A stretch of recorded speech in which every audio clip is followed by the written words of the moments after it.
How to fix Shift Lock not working in Roblox. Hi everyone, I'm here to assist you today. Without any delay, let's jump right in. First, open Roblox and log into your account.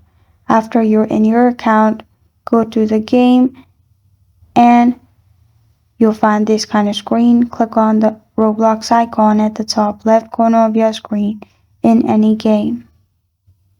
Here, click on Settings at the top. In Settings, you will be able to shift lock switch. If not, at the bottom, click on movement mode.